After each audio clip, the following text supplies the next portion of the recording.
Hello everyone, I Harmeet welcome you once again. तो जो हमारा चैप्टर चल रहा था from the diary of Anne Frank, उस चैप्टर की आज हम ग्रामर और लैंग्वेज वाले जो क्वेश्चंस हैं वो करने वाले हैं। अगर आप स्टार्टिंग ही इस वीडियो से कर रहे हैं तो पहले जाइए और जो प्रीवियस हमारे वीडियोस हैं यानी इसी चैप्टर के एटलीस्ट वो पढ़ के आइए, वो वहां से समझ के आइए, क्योंकि चैप्टर अगर आपने अच्छे से पढ़ा हुआ है तो क्वेश्चन आंसर्स में आपको ज्यादा देरी नहीं लगेगी, बहुत ही इजीली आप अपने क्वेश्चन आंसर्स को सॉल्व कर लेंगे। राइट, चलिए तो वीडियो को शुरू करते हैं। सबसे पहले जो हमारा फर्स्ट क्वेश्चन है, इसमें आपको करना क्या है कि look at the following words, match the compound words under A with their meanings under B, use each in a sentence. ठीक है, तो ये हमारे क्या है, कुछ वर्ड्स दिए हुए हैं यहाँ पे आपको। कुछ तो वर्ड्स तो बहुत ही सिंगल हैं और कुछ क्या है, जैसे दो वर्ड्स आपके एक साथ क्या किए हुए हैं, ऐड किए हुए हैं, जैसे हर्ट, ब्रेकिंग, होम सिक, ब्लॉक, हेड, ऐसे करके क्या किया हुआ है, वर्ड्स को ज्वाइन किए हुए हैं, तो इसीलिए हमने इनको क्या बोला है, कंपाउंड वर्ड्स। तो ये जो कंपाउंड वर्ड्स हैं, इनके एक्चुअल मीनिंग के साथ में आपको बी जो सेक्शन है वहां पर आपको क्या करना है, इसको मर्ज करना है, आपको मैच करना है कि ए का कौन सा पार्ट बी के साथ में मैच होने वाला है। ठीक है, तो चलिए जल्दी से करेंगे हम। सबसे पहला जो हमारा वर्ड यहाँ पर आपको दिख रहा है, दैट इज हार्ट ब्रेकिंग। ठीक है, हार्ट ब्रेक का मतलब क्या होता है कि कोई चीज जब हमें बहुत ज्यादा सैड कर देती है, बहुत ज्यादा दुखी करने वाली होती है, क्योंकि देखिए हार्ट जो होता है वो ऐसे टूटता तो है नहीं, इट्स नॉट अ ग्लास जो टूट जाए। ठीक है, तो हार्ट ब्रेकिंग का मतलब कोई ऐसी चीज जो कि हमें बहुत ज्यादा सैड करा है या फिर बहुत ज्यादा हर्ट करा है, तो उसे हम क्या बोलेंगे, हार्ट ब्रेकिंग। ठीक है, तो इसमें से देखते हैं कौन सा वो सेंटेंस है जिसका मतलब ये सैडनेस से है या सॉरोनेस से है। ठीक है, तो देखिए मुझे यहाँ पर ये वाला सेंटेंस दिख रहा है, अगर आप देख पा रहे हैं तो, कि प्रोड्यूसिंग ग्रेट सैडनेस, बहुत ज्यादा दुख क्रिएट करने वाली चीज या फिर बहुत ज्यादा दुख प्रोड्यूस करने वाली चीज, वो क्या होगी, हार्ट ब्रेकिंग होगी। तो मैं कह रही हूँ कि ये वाला जो है ये वन का एक्चुअल रियल आंसर हो गया। Got it. चलिए, तो हार्ट ब्रेकिंग का मतलब क्या होगा, something, if something is heartbreaking it means that thing is producing great sadness or sorrowness. okay, चलिए दूसरा वर्ड देखते हैं, होम सिक। ठीक है, होम सिक का मतलब होता है अपने घर को याद करना। ठीक है, जैसे फॉर एग्जाम्पल कई बार आपके साथ ऐसा होता था ना कि आप नानी के घर जाते हो, नानी के घर जाके आपको अपने जो घर होता है उसकी याद आती है। ठीक है, तो उसको हम क्या बोलते हैं, उस पर्टिकुलर टर्म को क्या बोलते हैं, होम सिक। कि आप सिक हो, बीमार हो, किस चीज के लिए बीमार हो, अपने घर के लिए, यानी अपने घर को बहुत ज्यादा मिस कर रहे हो।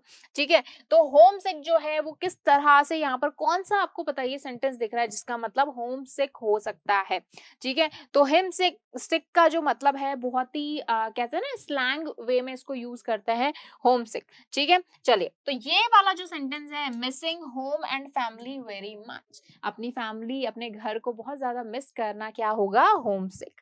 तो ये हो गया हमारा क्या, सेकेंड सेंटेंस। ओके, चलिए थर्ड देखते हैं, ब्लॉक हेड। ब्लॉक हेड का मतलब क्या होता है कि हेड ब्लॉक की यहाँ पर बात हो रही है, दो वर्ड यूज हुए हैं, ब्लॉक और हेड। तो इसका मतलब क्या होगा, देखिए इन सेंटेंसेस में से कौन सा है जो इससे मैच कर रहा है। तो देखिए इन वर्ड से ही अपन मीनिंग निकालने की कोशिश करते हैं। ब्लॉक हेड, ऐसा पर्सन या ऐसा कोई चीज जिसका हेड ब्लॉक है, यानी दिमाग जो है वो बंद है, यानी बहुत ज्यादा स्टूपिड है, इडियट है। ठीक है, तो एक स्टूपिड पर्सन को हम क्या बोलेंगे, ब्लॉक हेड। स्लैंग लैंग्वेज है, इनफॉर्मल तरीके से बोल सकते हैं। ठीक है, चलिए देखिए इसमें से कौन सा सेंटेंस है जिसका मतलब स्टूपिड या इडियट कुछ इस तरह से लिखा हुआ है, ये देखिए, N informal word which means a very stupid person, ऐसा पर्सन जिसका हेड ब्लॉक है, दिमाग ब्लॉक हो चुका है, यानी बहुत ज्यादा स्टूपिड है। तो ये हो गया हमारा थर्ड का आंसर। ठीक है, सो 1 2 3 हमारा हो चुका है, ये भी हो गया, ये भी हो गया, ये भी हो गया। चलिए फोर्थ देखते हैं, फोर्थ है लॉ अबाइडिंग। ठीक है, लॉ तो आप जानते हैं, रूल्स एंड रेगुलेशंस जो हमारी कंट्री या हमारे स्टेट के होते हैं।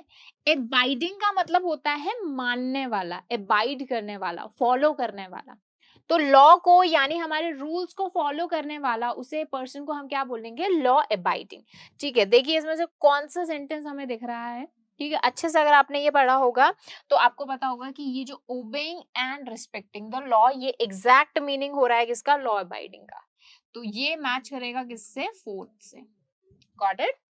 चलिए नेक्स्ट देखते हैं, ओवरडू, ओवरडू का मतलब, ओवर मतलब ज्यादा, डू मतलब कुछ करना। देखिए इसमें से कौन सी ऐसी चीज है जिसका मतलब ओवरडू हो रहा है, मतलब जितना आप कर सकते हो उससे ज्यादा आप कर रहे हो, ओवरडू करना। तो देखिए ये वाला सेंटेंस अगर आप अच्छे से पढ़ेंगे ना तो आपको समझ में आएगा कि do something to an excessive degree, जितना आप कर सकते हो उससे ज्यादा करना, अपना बेस्ट देना, मतलब ओवरडूइंग। जितना करना चाहिए था उससे ज्यादा कर रहे हो तो मतलब ओवरडू कर रहे हो। तो ये हो गया कौन सा हमारा फिफ्थ, ये करेक्ट आंसर है किसका, फिफ्थ का। ओके जी, चलिए ओके, चलिए सिक्स देखते हैं। सिक्स है हमारा डे ड्रीम। अच्छा, डे ड्रीम कई बार आपने सुना होगा, आज इसका मीनिंग भी अच्छे से देख लेते हैं। डे ड्रीम का मतलब होता है दिन में सपने देखना। दिन में सपने देखना मतलब सपने यूजुअली आप कब देखते हो, रात में देखते हो जब आप सोते हो, लेकिन डे में ड्रीम करना यानी कुछ ना कुछ फैंटेसाइज करना, कुछ ना कुछ सोचते रहना, ऐसी चीजें सोचना कि जो हो सकती हैं या नहीं हो सकती। और जो प्रेजेंट का टाइम है, क्योंकि डे किस लिए होता है, जो अपने प्रेजेंट को जीने के लिए, आज जो आपका चल रहा है उसको जीने के लिए। तो आप अपने प्रेजेंट को भूल के अपने फ्यूचर या अपने पास्ट के बारे में कुछ सोचते रहो, ड्रीम करते रहो, उसे हम क्या बोलते हैं, डे ड्रीमिंग, यानी दिन में सपने देखना। तो देखिए कौन सा ऐसा सेंटेंस है जो उसको मैच कर रहा है। ठीक है, बचे हुए जो हमारे सेंटेंसेस हैं उसमें देखिए, तो देखिए ये वाला सेंटेंस एग्जैक्टली मैच हो रहा है कि थिंक अबाउट प्लीजेंट थिंग्स। हमेशा डे ड्रीमिंग हम कुछ प्लेजेंट चीजों के बारे में करते हैं, forgetting about the present, present के बारे में भूल जाते हैं। जैसे कई बार ऐसा हुआ, आप बैठे बैठे सोच रहे हो कि मैं बड़ा होके बहुत ही रिच पर्सन बनूंगा, I buy this car, I buy this house. ऐसे आप क्या कर रहे हो, बैठे बैठे अभी पढ़ाई पे ध्यान नहीं दे रहे हो, ये सारी चीजें सोच रहे हो। तो this is called day dreaming. तो ये सिक्स्थ का हमारा आंसर हो गया। ओके, चलिए नेक्स्ट देखते हैं, ब्रेक डाउन। ब्रेक डाउन यानी कोई चीज टूट जाना या नीचे आ जाना। तो इसका मतलब होता है कोई चीज खराब हो जाना। क्या हो जाना, कोई चीज खराब हो जाना। ठीक है, तो ये रहा इसका एग्जैक्ट मीनिंग है कि एन ओकेशन, ऐसी टाइम व्हेन व्हीकल्स और मशीन स्टॉप वर्किंग, जब व्हीकल्स मशीन क्या हो जाती हैं, काम करना बंद कर देती हैं या खराब हो जाती हैं, उस चीज को हम बोलते हैं ब्रेक डाउन। ठीक है, क्या बोलते हैं, ब्रेक डाउन। ठीक है, something is break, something is broke, तो उसका मतलब क्या हुआ, वो चीज खराब हो गई। तो ये हो जाएगा हमारा सेवेंथ का करेक्ट आंसर। अब बचा है लास्ट, आउटपुट। आउटपुट का मतलब होता है कोई भी मशीन या फिर कोई पर्सन कोई चीज बना रहा है, कोई प्रोडक्ट बना रहा है, उसे हम क्या बोलते हैं, आउटपुट। तो ऑब्वियसली हमारा लास्ट जो बच गया सेंटेंस वो एट्थ का आंसर होगा कि something produced by a person, machine और एन ऑर्गेनाइजेशन। ठीक है, इसका मतलब क्या होगा, आउटपुट। ठीक है, तो देखिए सबके हमारे आंसर मिल चुके हैं, वापस से देख लेते हैं। हर्ट ब्रेकिंग का मतलब होता है producing great sadness. Home sick का मतलब क्या होता है, missing home and family very much. Block head का मतलब होता है someone very stupid, an informal word which means a very stupid person. Law abiding मतलब obeying and respecting the law and rules. Okay, overdo का मतलब होता है to do something in excessive degree, जितना करना चाहिए था उससे ज्यादा कर रहे हो आप। डे ड्रीम करना यानी think about pleasant things, forgetting about the present, present को भूलकर प्लीजेंट अच्छी अच्छी चीजों के बारे में सोचना। ओके, ब्रेक डाउन का मतलब जब चीजें खराब हो जाती हैं, यानी an occasion when vehicles and machine stop working. और आगे बचता है आउटपुट, तो आउटपुट का मतलब क्या होगा, something produced by a person, machines और एन ऑर्गेनाइजेशन। ठीक है, तो ये हमारे सारे वर्ड्स के क्या हो गए, मीनिंग हो गए। ठीक है, अच्छे से कर लेना, एमसीक्यू में आ सकता है इस तरह का क्वेश्चन। ठीक है, तो अच्छे से ये वाले तो समझ ही लेना। चलिए अब नेक्स्ट क्वेश्चन देखते हैं। नेक्स्ट जो हमारा क्वेश्चन है वो है फ्रेजल वर्ब्स के बारे में। फ्रेजल वर्ब्स क्या होती हैं, हमने देखो वर्ब्स के बारे में तो सुना है, हम बहुत ही छोटे क्लासेस से वर्ब्स के बारे में बात करते आ रहे हैं कि वर्ब्स क्या होती हैं। वर्ब्स मतलब हमारा कोई एक्शन वर्ड यानी क्रिया, जहां पर कोई वर्क हो रहा है या कोई काम हो रहा है, हम उन वर्ड्स को क्या बोलते हैं, वर्ब्स बोलते हैं, राइट। जैसे कि ईटिंग, लाफिंग, ठीक है, रनिंग, टीचिंग, स्विमिंग, ये सारी क्या है, वर्ब्स हैं, यानी इसमें कोई एक्शन शो हो रहा है। तो वर्ब्स हमें पता है, लेकिन ये फ्रेजल वर्ब्स क्या है। तो देखिए फ्रेजल वर्ब एक कॉम्बिनेशन होता है वर्ड्स का। ठीक है, उसमें क्या होता है, एक तो आपकी वर्ब होती है, उसके अलावा या तो एक प्रपोजिशन या फिर एक एडवर्ब साथ में एडेड होता है, किसके, एडवर्ब्स के। ठीक है, एक वर्ब होती है हमारी, वर्ब्स के साथ में क्या ऐड होगा, एक प्रपोजिशन। प्रपोजिशन जैसे इन, एट, अंडर, ओवर। ठीक है, प्रपोजिशन ऐड होता है और प्रपोजिशन के साथ में या तो एक एडवर्ब, ठीक है, या तो वर्ब्स, प्रपोजिशन और एडवर्ब का कॉम्बिनेशन, या फिर वर्ब के साथ में सिर्फ और सिर्फ प्रपोजिशन का कॉम्बिनेशन, या वर्ब के साथ में सिर्फ और सिर्फ एडवर्ब का कॉम्बिनेशन। ऐसे ये कॉम्बिनेशंस होते हैं, राइट। एक ग्रुप ऑफ वर्ड्स बनते हैं जिनसे कुछ अलग ही मतलब निकलता है, ठीक है, उन्हें हम बोलते हैं फ्रेजल वर्ब्स। ठीक है, नहीं समझ में आया तो एग्जाम्पल से जरूर समझ में आने वाला है। ठीक है, सबसे पहले जल्दी से ना डेफिनेशन देख लेते हैं कि a phrase or a phrasal verb that combines a verb with the preposition or adverb or both, and that functions as a verb whose meaning is different from the combined meanings of the individual words। ठीक है, यहाँ पर क्या हो रहा है, एक verb, एक preposition और एक adverb मिलकर एक ऐसा ही मीनिंग जनरेट कर रहे हैं जो कि उस verb का एक्चुअल मीनिंग से बिल्कुल अलग है। ठीक है, कैसे, तो जल्दी से एक एग्जाम्पल समझेंगे। ठीक है, जैसे कि हमारा वर्ड होता है प्लंज इन। अब देखिए, इसको ध्यान से देखिए, यहाँ पर हमारी एक वर्ब दी हुई है, ठीक है, प्लंज, और प्लंज के साथ में एक प्रपोजिशन दिया हुआ है दैट इज इन। ठीक है, तो प्लंज प्लस इन पूरा क्या बन गया, प्लंज इन। ठीक है, अब इसको अलग अलग से देखते हैं।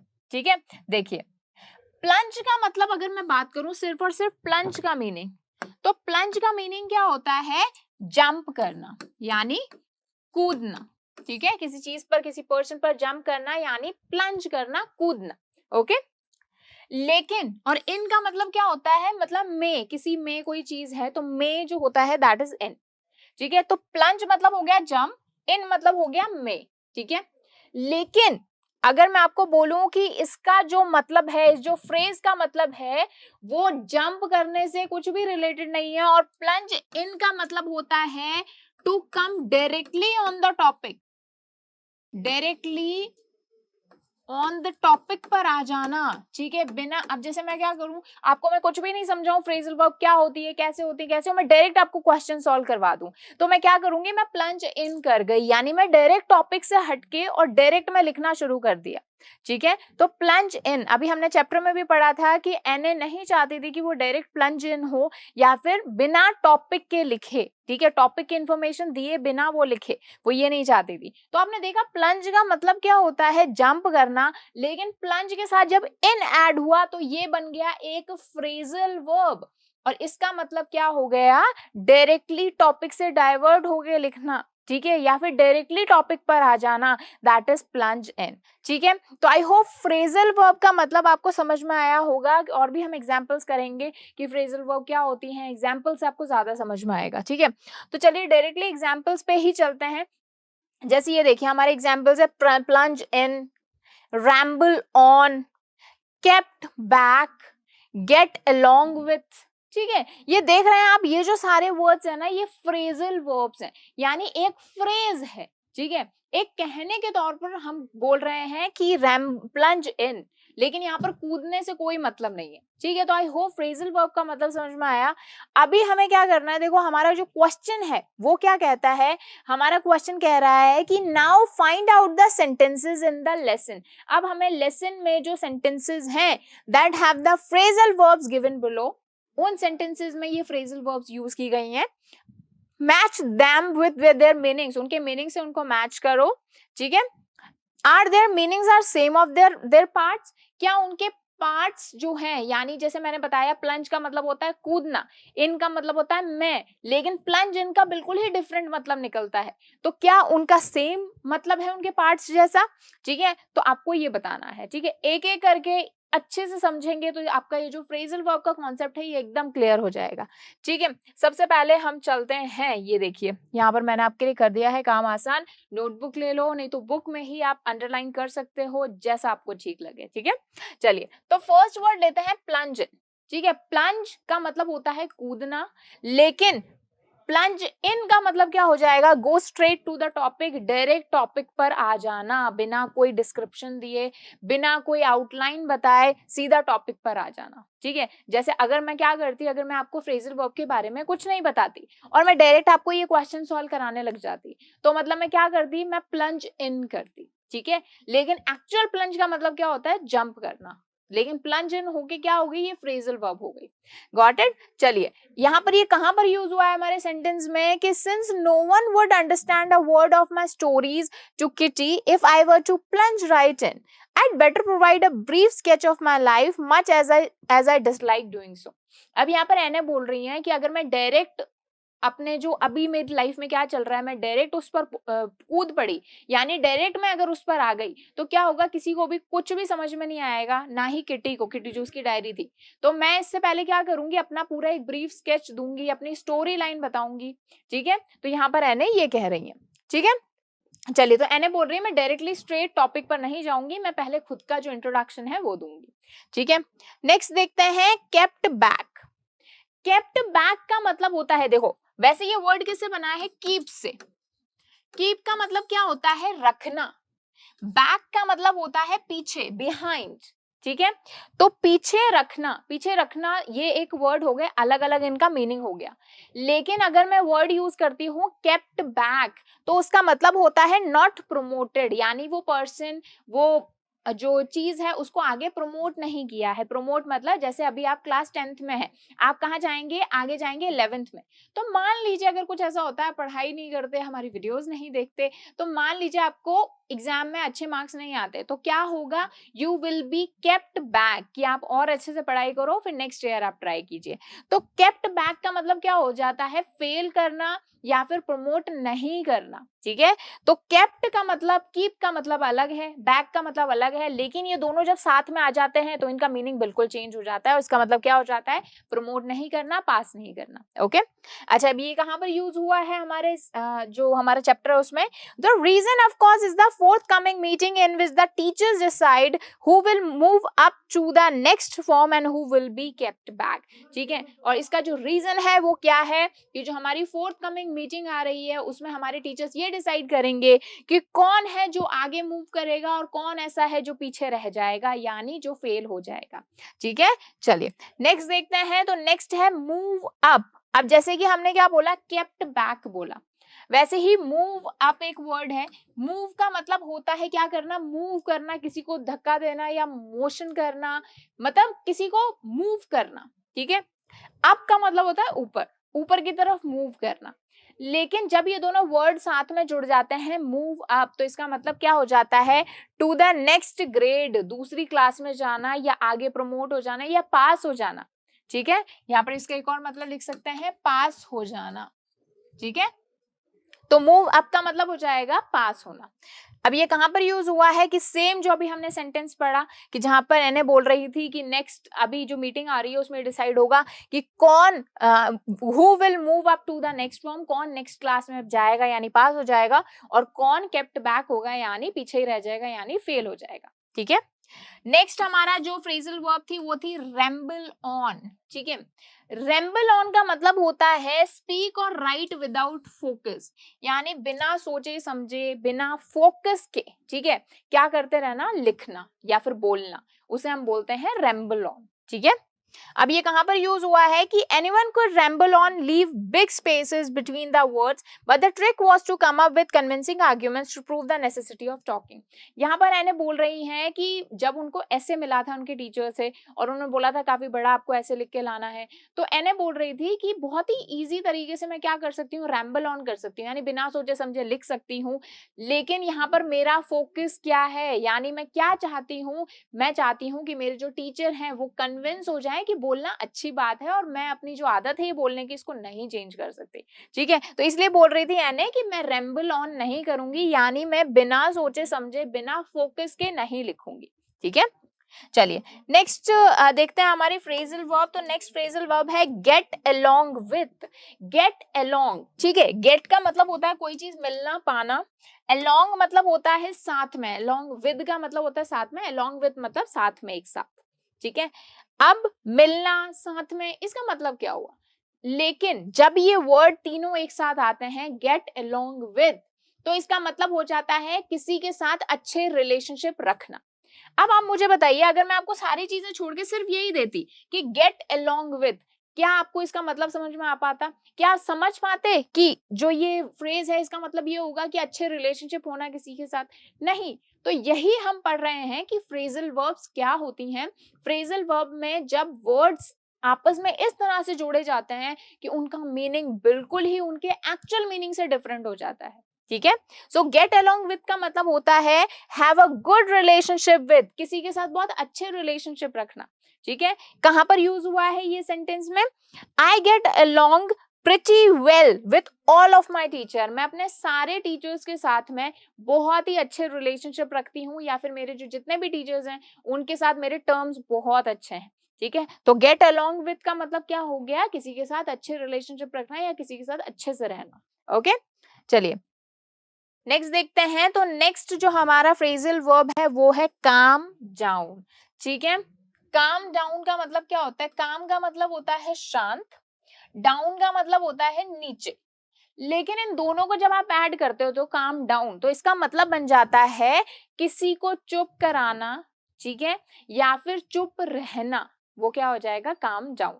कोई होता है ना, क्योंकि कोई पर्सन होता है कि बहुत ज्यादा वो एक्साइटेड है किसी चीज के लेके, तो आप बोलते हो कि अरे सब्र करो थोड़ा एंड काम डाउन, यानी थोड़ा सा साइलेंट हो जाओ, चुप हो जाओ या फिर शांत हो जाओ।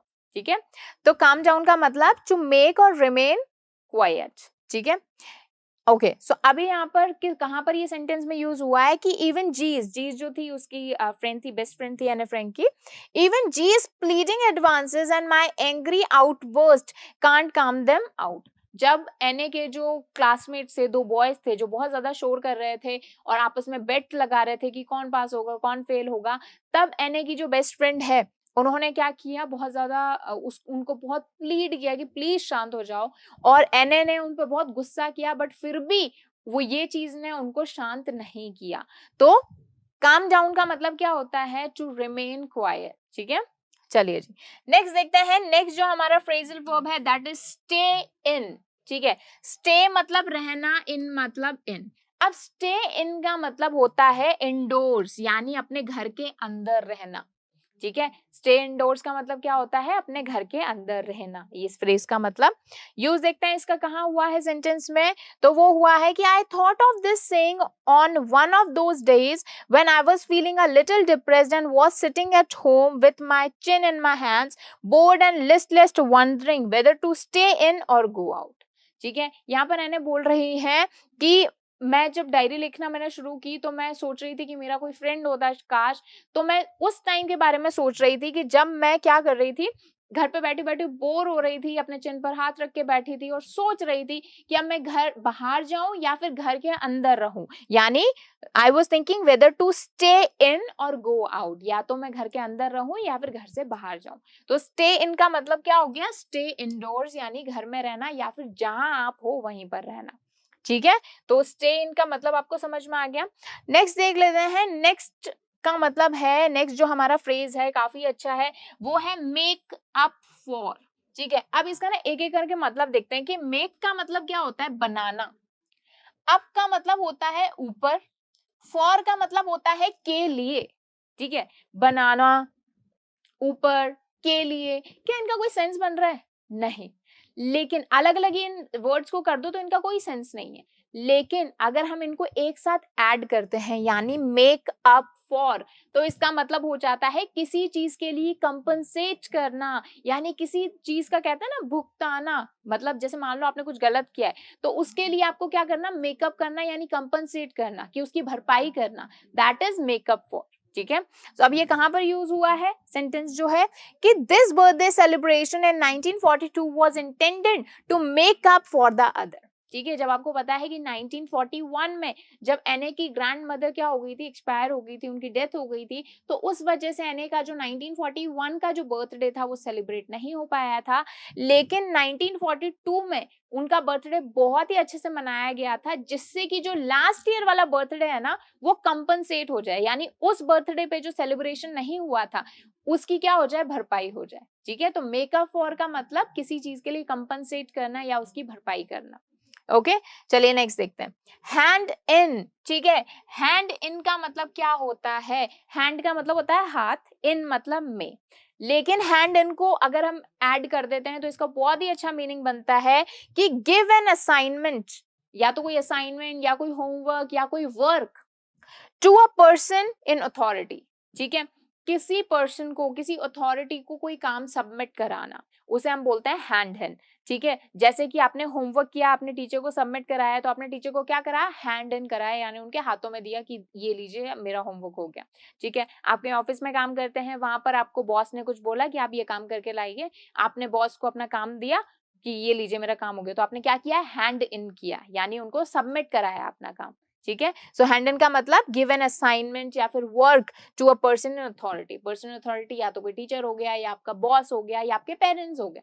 ठीक है, चलिए इसका यूज कहाँ हुआ है कि I handed it in and mister Keesing had nothing to complain about for 2 whole lessons. ठीक है, मैंने जो उनको ऐसे दिया था वो एन ने क्या किया, उनको हैंड ओवर कराया, यानी उनको दिया, हैंड इन किया उनको, और फिर मिस्टर कीजिंग काफी खुश थे कि 2 लेसन तक उन्होंने एन को कुछ भी नहीं बोला था। ठीक है, तो आई होप अब आपको ये समझ में आया होगा कि फ्रेजल वर्ब्स, फ्रेजेस जो होते हैं वो क्या होते हैं, जो उनके वर्ड से बिल्कुल ही अलग मीनिंग हमें दे, वो क्या होते हैं, फ्रेजेस होते हैं। ठीक है, सो ये बहुत ही अच्छा टॉपिक है, इसमें से आपको जरूर एमसीक्यू या फिर किसी भी तरह के क्वेश्चंस आ सकते हैं। तो आई होप ये जो फ्रेजल वर्ब है अच्छे से समझ में आया होगा। ओके, सो नेक्स्ट जो हमारा क्वेश्चन है वो भी जैसे हमने फ्रेजेस किया ना, वैसे ही एक होते हैं इडियम्स। ठीक है, आई होप हमेशा से ही आपने इंग्लिश में इडियम्स तो जरूर पढ़े होंगे। आज इडियम्स होना अच्छे से जान लेते हैं डेफिनेशन के साथ। ठीक है, सो व्हाट इज इडियम, पहले डेफिनेशन देखते हैं, फिर मैं आपको समझाती हूँ कि idioms are word combinations that have a different figurative meaning than the literal meaning of each word or phrase. They can be confusing for kids or people learning a language as they don't mean what they say. ठीक है, जो idioms है ना, देखिए English बोलना, English पढ़ना हम बहुत ही अच्छे से सीख जाते हैं। ठीक है, लेकिन जो ऐसे लोग होते हैं ना, जो नेटिव, मतलब जिनकी जो फर्स्ट लैंग्वेज है वो इंग्लिश ही होती है, वो लोग कैसे बात करते हैं, इडियम्स में बात करते हैं। मैं आपको एक एग्जाम्पल बताती हूँ। ठीक है, फॉर एग्जाम्पल एक ऐसा पर्सन है जो कि जिसकी फर्स्ट लैंग्वेज हिंदी नहीं है, और वो हिंदी ना अभी सीख रहा है। जैसे आपकी फर्स्ट लैंग्वेज जो हिंदी, इंग्लिश नहीं है, तो वैसे आप इंग्लिश सीख रहे हैं, तो ऐसा ही एक पर्सन आपके घर पे आता है जो कि आप उसकी फर्स्ट लैंग्वेज जो है हिंदी नहीं है, वो हिंदी सीख रहा है। ठीक है, वो आपके घर पे आता है, फॉर एग्जाम्पल आपके हाथ से उस टाइम पर कोई ग्लास, आप पानी पी रहे होते हैं और ग्लास गिर जाता है। ठीक है, तो आपकी मम्मी क्या बोलेंगी कि तोड़ो तोड़ो बेटा और तोड़ो। ठीक है, तो इसका मतलब क्या होगा कि क्या आपकी मदर एक्चुअली आपको बोल रही है कि ग्लास तोड़ो? नहीं, वो एक्चुअली आपको एक स्लैंग लैंग्वेज में, एक इडियमेटिक लैंग्वेज में बोल रही हैं कि ध्यान रखो, थोड़ा सा ऐसे बर्तन मत गिराओ। ठीक है, सो वो जो पर्सन है, यानी जो पर्सन जिसकी फर्स्ट लैंग्वेज हिंदी नहीं है, जो आपके घर पर अभी आया है, उसके लिए ये कॉन्वर्सेशन कितनी ज्यादा कंफ्यूजिंग हो जाएगी कि उसकी मदर उसको कह रही है कि आप ग्लास तोड़ो। ठीक है, आप समझ रहे मैं क्या कहना चाह रही हूँ, कि जो ऐसे लोग होते हैं जो कि जिनकी फर्स्ट लैंग्वेज इंग्लिश नहीं होती, उनके लिए इंग्लिश वाली जो इडियम्स होती हैं वो सीखना काफी ज्यादा मुश्किल हो जाता है। ठीक है, तो अगर आपको स्पोकन इंग्लिश अपने अच्छी करनी है तो इडियम्स जरूर सीखिएगा। ठीक है, चलिए, तो इडियम्स बेसिकली क्या हो है, एक वर्ड का कॉम्बिनेशन है। ठीक है, जैसे कि हमने फ्रेजेस किया, लेकिन इनका जो फिगरेटिव मीनिंग होता है, यानी जो इनके वर्ड्स का एक्चुअल मीनिंग है डिक्शनरी में, ठीक है, उनसे इसका एक्चुअल मीनिंग अलग हो जाता है बिल्कुल। यानी एक जो ये कॉम्बिनेशन है, इसका मीनिंग अलग होगा, और अगर आप एक एक वर्ड का मीनिंग देखो ना तो वो अलग होगा, जैसे हमने फ्रेजेस में देखा था। ठीक है, चलिए एग्जाम्पल सबसे पहले देखेंगे। ठीक है, यहाँ पर हमें बुक के जो है कुछ एग्जाम्पल्स दिए हुए हैं, हम ये देखेंगे कि वो हमारे जो चैप्टर में यूज हुए हैं कई सारे एग्जाम्पल्स। ठीक है, चलिए एग्जाम्पल के साथ करेंगे। देखिए, जैसे सबसे फर्स्ट वाली लाइन देखते हैं कि our entire class is quaking in its boots. ठीक है, सिर्फ इतनी सी लाइन है कि our entire class is quaking in the boots, कि हमारी जो पूरी क्लास है वो अपने बूट्स में, मतलब अपने शूज में क्वैक कर रही है। अब आप मुझे बताइए, क्वैक कौन करता है? क्वैक तो डक करती है, बतख करती है, लेकिन क्या जो हमारी क्लास है वो क्वैक कर सकती है?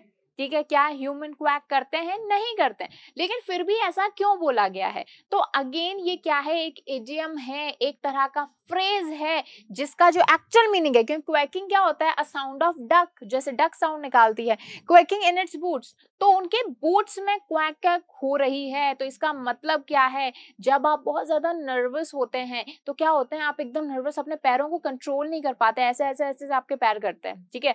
तो यहाँ पर वही एने फ्रैंक बोल रही थी कि our entire class is quaking in its boots, अपने बूट्स में क्या कर रही है, क्वैक कर रही है, यानी shaking with fear and nervousness, यानी उनके जो पैर हैं वो ऐसे बतख की तरह मूव कर रहे हैं, शेक कर रहे हैं, क्योंकि पूरी क्लास नर्वस है कि कौन पास होगा कौन फेल होगा ये जानने के लिए।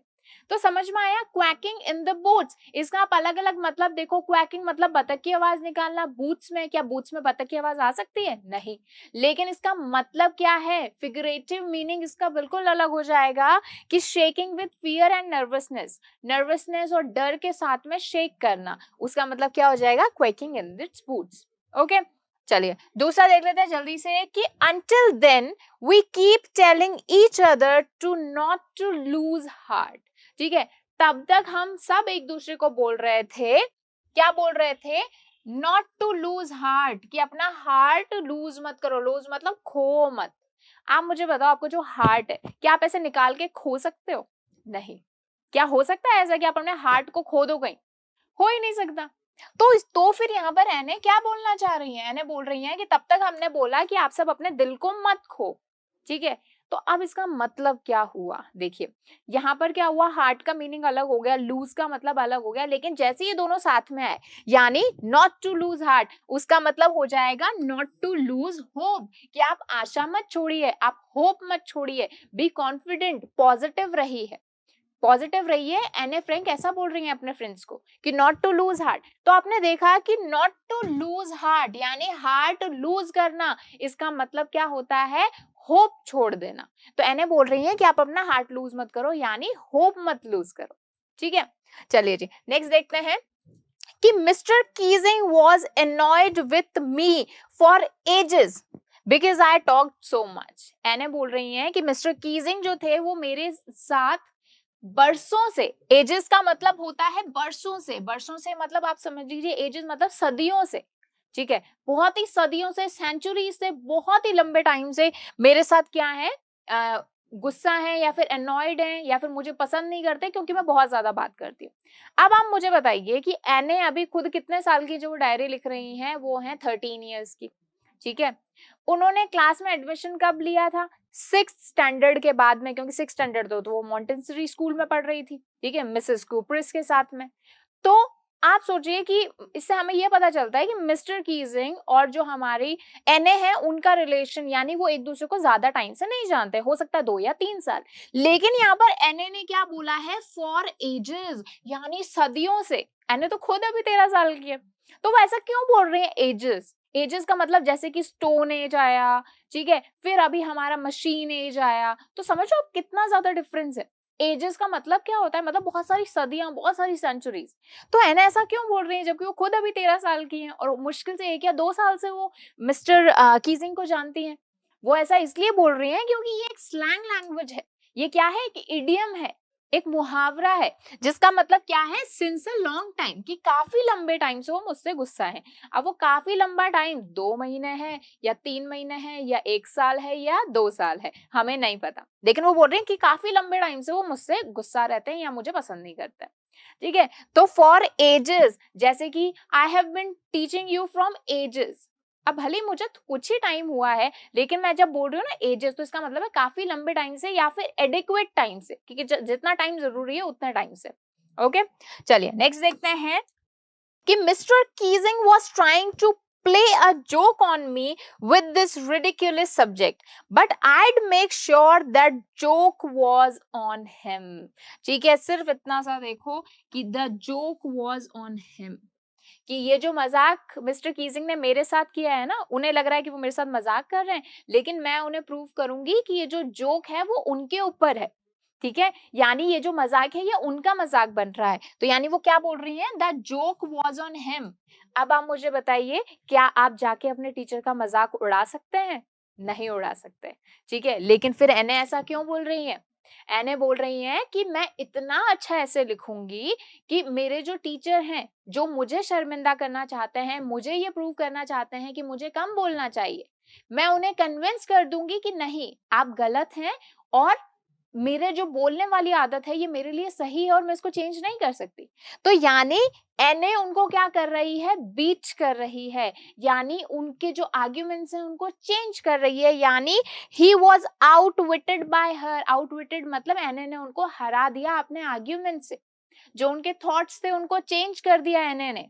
कैसे? अपने ऐसे लिखकर, इतना बढ़िया एने ने ऐसे लिखा कि वो हार मान गए कि ठीक है बाबा तुम बोल सकती हो, क्योंकि आपने देखा कि एने ने क्या किया, लास्ट में उसको परमिशन मिल गई थी क्लास में बोलने की। तो यानी ही वॉज आउटविटेड बाय हर। तो जब एने ने बोला कि the joke was on him, तो इसका मतलब क्या था कि जो मिस्टर कीजिंग थे वो हार मान चुके थे, किससे? एने से, ठीक है। तो यहाँ पर भी जो एक्चुअल मीनिंग है वर्ड का हमारी या फिर कॉम्बिनेशन का, उनसे बिल्कुल अलग इसका एक्चुअल मीनिंग निकल कर आता है, ठीक है। तो यही हमारे इडियम्स होते हैं। अभी चलिए कुछ और भी इडियोमेटिक या फिर फ्रेजल एक्सप्रेशंस आपकी जो बुक में यूज हुई हैं, या फिर हम कह सकते हैं कि आपको इस जो हमारी बुक है उसके चैप्टर में एक्सरसाइज के तौर पर आपको दी गई हैं, तो उनको भी देख लेते हैं और देखते हैं कि क्वेश्चन हमारा क्या कह रहा है कि here are few idiomatic expression that occur in the text, try to use them in sentences of your own. तो अपने हिसाब से कोई आप क्या बनाइए, एक सेंटेंस बनाइए और इनको यूज कीजिए, ठीक है। सबसे पहले हमारा जो फ्रेजल वर्ड है वो है caught my eye, second है laugh ourselves silly, he had enough, can't bring myself to। ठीक है, चलिए अब जल्दी से इनको यूज कर लेते हैं। वैसे आप अपने खुद के भी सेंटेंसेस बना दे सकते हैं, लेकिन मैंने यहाँ पर आपके लिए बना दिए हैं कुछ सेंटेंसेस। आप खुद को भी अगर आपको लगता है कि नहीं मुझे मैम ये वाला सेंटेंस अच्छा लगता है, तो you are free to use, okay. चलिए, सो फर्स्ट हमारा जो इडियम है वो है कॉट माई आई। आई को कॉट कर लेना। क्या मैं आपकी आई को कॉट कर सकती हूँ? नहीं कर सकती। क्या कोई चीज मेरी आई को कॉट कर सकती है? नहीं। बट ये यूज क्यों हुआ है? आई को क्या मैं पकड़ सकती हूँ? नहीं। लेकिन यहाँ पर कॉट माई आई का मतलब है कि कोई चीज आपकी नजरों में आ जाना। क्या होता है, जैसे कि हम कई बार फोन चला रहे हैं और सडनली क्या होता है, कोई ऐसी फोटो या कोई ऐसी चीज या फिर कोई ऐसा प्रोडक्ट हमें दिखता है और हम बोलते हैं कि मम्मी ये चीज लेनी है या तो खरीदनी है मुझे। यानी एकदम से आपकी जो नजरें हैं वो उस चीज पर आकर रुक गई, तो हम क्या बोलेंगे? कॉट माई आई। जैसे कि आप फॉर एग्जाम्पल मार्केट में गए, वहां पर आपको कोई चीज, कोई ड्रेस जो है बहुत ज्यादा पसंद आई, तो आप एकदम से रुक जाएंगे, तो यानी आपकी नजरों में आ गई या फिर आपको बहुत अच्छी लगी, तो उसके लिए हम ये क्या यूज करते हैं? Caught my eye. तो that dress has caught your eye. आपकी आंखों को मतलब उसने पकड़ लिया, यानी आपकी नजर को पकड़ लिया, यानी आपको बहुत अच्छी लगी। चलिए यूज कैसे करेंगे इसको कि the beautiful diamond necklace placed in the shop caught my eye. जो बहुत ही ब्यूटिफुल डायमंड नेकलेस था जो शॉप में पड़ा था, उसने क्या किया? दैट कॉट माई आई, मतलब मेरी आंखों को पकड़ लिया, मेरी नजर को पकड़ लिया, यानी मुझे बहुत अच्छा लगा, ठीक है। नेक्स्ट देखते हैं कि he had had enough। he had enough मतलब वो बहुत ज्यादा ले चुका था। अब क्या ले चुका था? इसका मतलब ये है जब आप बहुत ज्यादा कुछ सहन कर लेते हो, ठीक है। फॉर एग्जाम्पल कोई पर्सन आपको परेशान कर रहा है, आप उसके परेशान हो के आप थक चुके हो, तो आप क्या बोलोगे? I have had enough, enough is enough, इस तरह से बोलते हैं ना। तो उसका मतलब क्या होता है कि आप इनफ सहन कर चुके हो, अब आप और नहीं सहन करने वाले, ठीक है। जैसे कोई भी आप क्राइम देखते हो या कोई भी वायलेंस देखते हो, तो कभी भी उसको सहन नहीं करना चाहिए। तो जब ऐसी चीज हो ना कि आपने बहुत सहन कर लिया है, तब आप क्या बोलेंगे कि आई हैव हैड इनफ, ठीक है। यूज कैसे करेंगे देखते हैं कि he had had enough of the bullying that he faced every day and finally decided to put a stop to it। Bullying क्या होता है? आपके साथ भी अगर ऐसा हो तो इसके अगेंस्ट में आपको आवाज उठानी चाहिए। बुलिंग होता है जब कोई पर्सन आपको बहुत ही दबाने की कोशिश कर रहा है या फिर आपको प्रेशराइज कर रहा है, अपनी मर्जी से आपको टॉर्चर कर रहा है, तो वो क्या होती है? बुलिंग होती है, ठीक है। तो यहाँ पर हो रहा है कि वो बहुत ही ज्यादा बुलिंग उसने सहन कर ली थी, और अब जो मतलब डेली वो बुलिंग फेस करता था, अब वो इनफ मतलब थक चुका था बुलिंग सहन कर करके, या फिर बहुत सारी बुलिंग हो चुकी थी, तो अब फाइनली उसने डिसाइड किया कि ये उसे बंद करके दिखाएगा, या तो प्रिंसिपल को कंप्लेंट करेगा या अपने घर पर बताएगा, ठीक है। तो ही हैड हैड इनफ मतलब जब कुछ बहुत ही ज्यादा एक्सट्रीमली बोलते हैं ना, किसी चीज की हद हो जाती है, तब हम बोलते हैं ही हैड इनफ, ओके।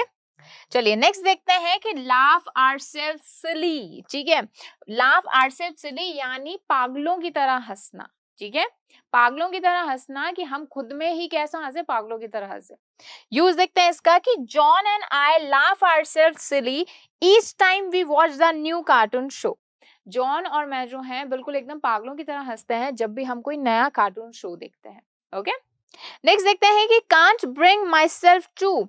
ठीक है, can't bring myself to का मतलब क्या होता है, जैसे कि यहाँ पर यूज हुआ है उसी के साथ बता देती हूँ कि I can't bring myself to eat anything but sweets. ठीक है, मतलब मेरे से कंट्रोल ही नहीं होता और मैं सिर्फ और सिर्फ क्या खा सकती हूँ, स्वीट्स खा सकती हूँ। ठीक है, I can't bring myself to यानी मैं और कोई चीज खा ही नहीं सकती और कोई चीज मैं ले ही नहीं सकती, सिर्फ और सिर्फ मुझे क्या चाहिए, स्वीट्स चाहिए। ठीक है, तो I can't bring myself to का मतलब होता है किसी चीज पर ध्यान लगाना या किसी चीज को चूज करना। ठीक है, वो क्या होता है, I can't bring myself to. ठीक है, तो ये हमारी कुछ इंपॉर्टेंट फ्रेजल वर्ब्स थी। आई होप ये भी आपको बहुत अच्छे से समझ में आए होंगे। चलिए अभी जो हमारा नेक्स्ट क्वेश्चन है उसमें देखते हैं क्या हमसे पूछा जा रहा है कि you have read the expression not to lose heart in this text. इस टेक्स्ट में अभी हमने पढ़ा ना, नॉट टू लूज हार्ट यानी अपनी होप मत छोड़ो। Now find out the meanings of following expression using the word heart. Use each of them in a sentence of your own. अपने खुद के सेंटेंस में उनको क्या करो, पुट करो। देखिए हार्ट का यूज अलग अलग फ्रेजेस में, इडियम्स में यूज हुआ है। ठीक है, अब हम वो किस तरह से अपने सेंटेंस में पुट करते हैं ये देखते हैं। ठीक है, ये जो हमारा पूरा चैप्टर है जो एने फ्रैंक वाला, ठीक है, इसमें ज्यादातर जो ग्रामर है वो किस चीज के लिए यूज हुई है, इडियम्स एंड फ्रेजेस की। ठीक है, तो कभी भी आपको एग्जाम में अगर क्वेश्चन आता है इडियम एंड फ्रेजेस का तो आपको इस चैप्टर की रेफरेंस लेनी है क्योंकि इस चैप्टर में काफी सारी इडियम्स एंड जो हमारी फ्रेजेस हैं वो यूज हुई हैं। ठीक है, तो अलग से कभी मत बोलिएगा कि मैम आपने तो कराया ही नहीं वो। तो देखिए पूरा जो चैप्टर है इसमें हम क्या पढ़ रहे हैं, इडियम्स और फ्रेजेस पढ़ रहे हैं और आपको क्वेश्चन भी यहीं से आने वाला है। ठीक है, चलिए तो यहाँ पर देखिए इतने सारे फ्रेजेस दिए हुए हैं, सबको हम एक एक करके ना सेंटेंस में यूज करने वाले हैं। Okay, so the first one is break somebody's heart, किसी का हार्ट तोड़ना, किसी का दिल तोड़ना। क्लोज डियर टू हार्ट, किसी के दिल के करीब होना। From the bottom of your heart, अपने एकदम दिल से, अपने डीप अपने दिल से। हैव अ हार्ट, एक दिल रखना। Have a heart of stone, एक पत्थर का दिल रखना। Your heart goes out to somebody, आपका दिल किसी चीज के लिए या किसी पर्सन के लिए जाता है। अब ये जो जितनी भी दिल वाली जो हार्ट वाली चीजें हैं उनको किस तरह से हम सेंटेंस में पुट कर सकते हैं और उनका मीनिंग क्या होता है ये एक एक करके समझते हैं। ठीक है, सबसे पहले हमने बोला ब्रेक समबडीज हार्ट। सबसे इसका मतलब क्या होता है, टू अपसेट समबडी, किसी का दिल तोड़ना यानी किसी को नाराज करना या किसी को दुखी करना। That would be to upset somebody deeply. ठीक है, किसी को बहुत ही गहरा घाव देना या कुछ बहुत ज्यादा किसी को क्या करना, सैड करना। Okay, so it has unfortunately become very easy these days to break somebody's heart. आजकल ये बहुत ही ज्यादा इजी हो चुका है किसी का दिल तोड़ना, किसी को सैड करना। ठीक है, तो कभी भी किसी का हार्ट मत तोड़ना, स्पेशली गर्ल्स एंड बॉयज सारे सुन लो, never break somebody's heart, especially your parents. ठीक है, पेरेंट्स का दिल कभी नहीं तोड़ना। ठीक है, always respect them, always love them. ठीक है, चलिए नेक्स्ट देखते हैं कि close and dear to heart, आपके दिल के करीब होना, आपके दिल का बहुत प्यारा होना, यानी मतलब समथिंग और someone who is near and close to you, जो आपके खुद के बहुत ज्यादा करीब है, आप बहुत प्यार करते हैं किसी से, तो उसके लिए आप क्या यूज करेंगे, close and dear to heart. Okay, the drawing given to me by my little daughter is very close to heart. ठीक है, जो ये ड्राइंग मेरी सिस्टर ने मुझे बना के दी है, मेरी बेटी ने मुझे बनाकर दी है, ये मेरे दिल के बहुत ज्यादा करीब है, यानी मेरे दिल के बहुत ही क्लोज है, यानी क्लोज टू हार्ट है। ठीक है, नेक्स्ट हमारा है from the bottom of your heart. ठीक है, अपने दिल के एकदम बॉटम से, यानी जेन्युइनली मीनिंग और फीलिंग समथिंग। जैसे आप किसी पर्सन ने आपकी हेल्प करी, ठीक है, आप उसको बोलते हो कि I want to thank you from the bottom of my heart, तो इसका मतलब होगा आप उस पर्सन को एकदम जेन्युइनली यानी रियली आप मीन करते हो उस थैंक को। एक तो होता है ना यूं ही किसी को थैंक यू बोल दिया, लेकिन एक्चुअली आप मीन करते हो कि हाँ मैं जेन्युइनली आपको थैंक यू बोलना चाहता हूँ, तब आप बोलते हैं thank you from the bottom of my heart. ठीक है, चलिए he loved his sun from the bottom of his heart, वो अपने बेटे को एकदम जेन्युइनली प्यार करता है, बहुत ज्यादा प्यार करता है। ठीक है, नेक्स्ट देखते हैं, नेक्स्ट है हैव अ हार्ट, एक दिल रखना। एक दिल रखने का मतलब क्या होता है, किसी पर्सन की जरूरत में हेल्प करना, जैसे कि to evoke the feeling to help someone in the distress, किसी कोई पर्सन प्रॉब्लम में है, कुछ दुखी है, तो उसकी हेल्प करना उस टाइम, इसका मतलब क्या होता है, टू हैव अ हार्ट, मतलब एक दिल रखना। बोलता है ना, अरे यार बड़ा दिल रखो, बड़ा दिल का मतलब क्या होता है कि किसी की हेल्प करो। ओके, यूज देखते हैं इसका। The poor beggar asked the rich man to have a heart and give him something to eat. जो पुअर बेगर था, जो भिखारी था, उसने एक रिच पर्सन को बोला कि प्लीज मेरी हेल्प कीजिए और मुझे कुछ खाने को दीजिए, यानी टू हैव अ हार्ट, एक दिल रखिए, यानी आप मुझे कुछ खाने के लिए दे दीजिए या पैसे दे दीजिए। नेक्स्ट देखते हैं, have a heart of stone, पत्थर का दिल रखना। आई थिंक इसका तो सबको पता है कि टू नॉट फील एनीथिंग और एनी सेंटिमेंट, कोई भी इमोशनल फीलिंग नहीं फील करना, ठीक है, एकदम पत्थर हो जाना। कुछ लोग होते हैं जो कभी नहीं रोते, कभी इमोशनल नहीं होते, तो हमको क्या बोलते हैं, that he has a heart of stone, मतलब उसका दिल कैसा है, पत्थर का है। Okay, the cruel landlady must have a heart of stone to beat up her children, जो लैंड लेडी है वो बहुत ही ज्यादा क्रूअल है और उसका दिल कैसा है, पत्थर का है, और वो अपने बच्चों को मारती है।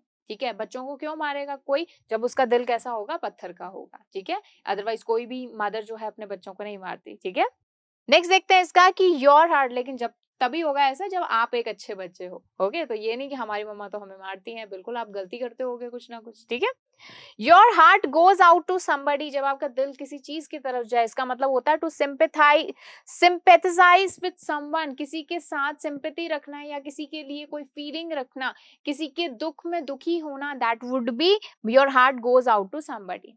देखते हैं इसका use. Okay, to understand his feeling and distress. ठीक है, यूज देखते हैं, my heart goes out to the little girl who lost both of her parents in a car accident, कि मेरा जो दिल है उस लड़की के लिए जाता है, यानी मैं उस लड़की के लिए बहुत ही बुरा फील करता हूँ जिसने अपने दोनों पेरेंट्स को कार एक्सीडेंट में खो दिया। ठीक है, यानी मैं उसका दर्द जो है, उसका जो पेन जो है वो फील कर सकता हूँ, तो वो हम क्या बोलेंगे, your heart goes out to somebody. ठीक है, तो ये थे हमारे कुछ फ्रेजेस। ठीक है, अगेन ये जो हमारा चैप्टर है ये फ्रेजेस और इडियम्स में ही है, यहीं से ही आपको कोई ना कोई क्वेश्चन जरूर आएगा।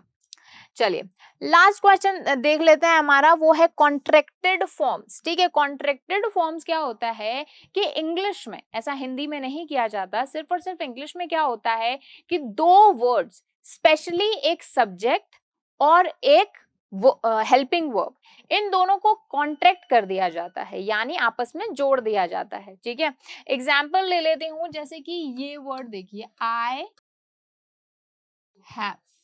ठीक है, ये क्या है, आई है हमारा सब्जेक्ट, हैव है हमारी हेल्पिंग वर्ब। इसको लिखने का एक और तरीका होता है, इस तरह से, आई इस तरह से और आई हैव। ठीक है, तो ये हो गया आई हैव, तो इस तरह से इसको हमने क्या कर दिया, कॉन्ट्रैक्ट कर दिया। Okay.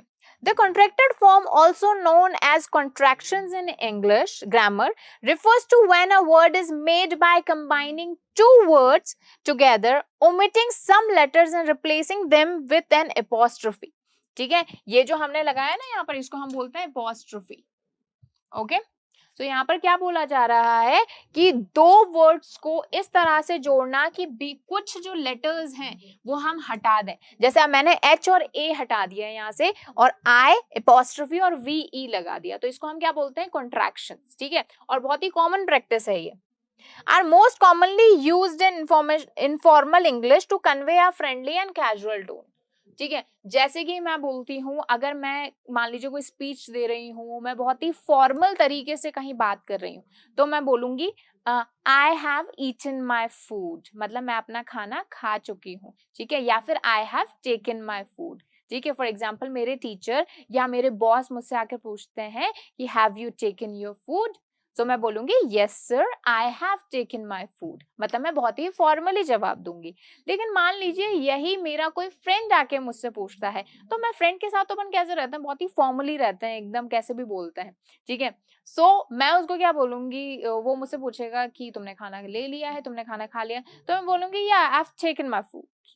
आई मैंने क्या बोला, आई हैव, मतलब आई हैव मैंने ऐसे नहीं बोला, मैंने बोला आई हैव, कि I have taken my food. तो जब मैंने आई हैव बोला, यानी आई और वीई की साउंड आई कि I have taken my food, I have taken, बोल के देखिए आप कि I have taken my food, मतलब मैंने बहुत ही कैजुअली बोला तो उसमें क्या हो गया, एच और ए की जो साउंड है वो चली गई, तो वो क्या हो गया, आई हैव। ओके, तो यही हमने किया है, आई हैव को मैंने कर दिया आई हैव। ठीक है, तो ये काफी कॉमन प्रैक्टिस है और ये किस लिए यूज की जाती है, convey a friendly and casual tone, काफी एक फ्रेंडली और कैजुअल टोन के लिए यूज की जाती है। ठीक है, अब यहाँ पर जो है ना हम कुछ ना कुछ कॉन्ट्रैक्टेड फॉर्म्स बनाने वाले हैं जो कि हमारे टेक्स्ट में भी यूज हुई है। ठीक है, चलिए जी, यहाँ पर देखिए मैंने आपके लिए बना के रखती है, इनको अच्छे से देखिए। जैसे कि आई बनता है आई प्लस हैव से। ठीक है, काफी इंपॉर्टेंट चीज है, काम आ सकती है। एक तो हम क्या कर सकते हैं, सब्जेक्ट और हमारी हेल्पिंग वर्ब को, और उसके अलावा हम अपनी हेल्पिंग वर्ब और नॉट को ऐड कर सकते हैं। जैसे मैं बोलती हूँ डज नॉट, लेकिन डज नॉट की जगह मैं कैजुअल वे में कैसे बोलूंगी, डजंट। ठीक है, क्या बोलूंगी, डजंट। तो डजंट में क्या किया मैंने, डज और एन में से ओ को हटा दे के एपोस्ट्रोफी लगा के टी लगा दिया। कैसे करेंगे हम, कभी भी बहुत सारे लोग ऐसे करते हैं, कभी भी आप ऐसे मत करना, बहुत सारे लोग क्या करते हैं, इस तरह से करते हैं, ये कि डज एपोस्ट्रोफी और एन टी, ये गलत प्रैक्टिस है। आपको क्या करना है, डज एन फिर एपोस्ट्रोफी फिर टी आएगा। नेक्स्ट है वुड नॉट, वुड नॉट का हो जाएगा वोंट, ये क्या हो जाएगा, वोंट। वोंट कैसे, WON एपोस्ट्रोफी और टी। नेक्स्ट है आई एम में देखिए सिर्फ एम की साउंड लगा दी, एम, तो मैं इसको कैसे, एक तो होता है आई एम हरमीत, लेकिन अगर मैं कैजुअल टोन में बोलूं तो मैं बोलूंगी आई एम हरमीत। बोल के देखिए, आई एम, अपना नाम लीजिए, I am Harmeet, I am Harmeet, दोनों में अलग अलग साउंड आ रहा है ना। तो आई एम जो मैंने क्या किया, एपोस्ट्रोफी लगा के एम लगा दी, यानी कॉन्ट्रैक्शन हो गया। ओके, डू नॉट को बन जाता है डोंट। बहुत सारे लोग ये वाली गलती करते हैं, जैसा मैंने बताया DONT, ये गलत है, ऐसा नहीं करना है। क्या करना है, this is the right thing, DON फिर एपोस्ट्रोफी फिर टू आएगा, टी आएगा, सॉरी।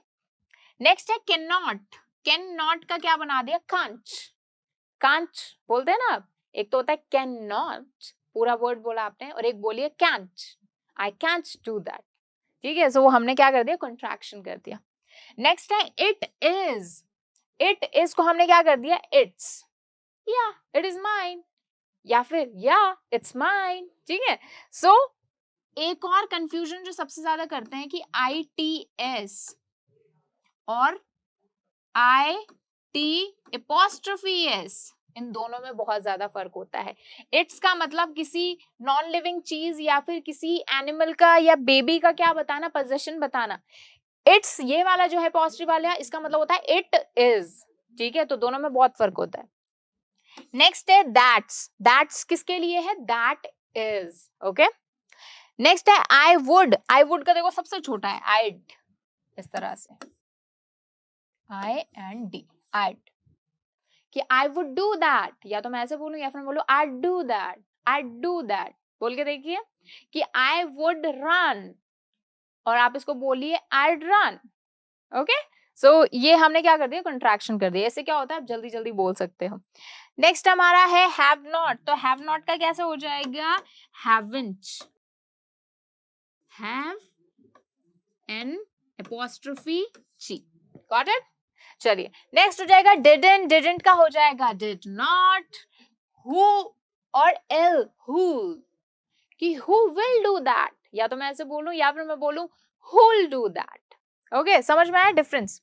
नेक्स्ट है यू आर को आप क्या बोलेंगे, योर, कि यू आर माय फ्रेंड, ऐसे मैं बोलूं या फिर बोलूं यू आर माय फ्रेंड, तो मैंने सिर्फ क्या बोला, योर।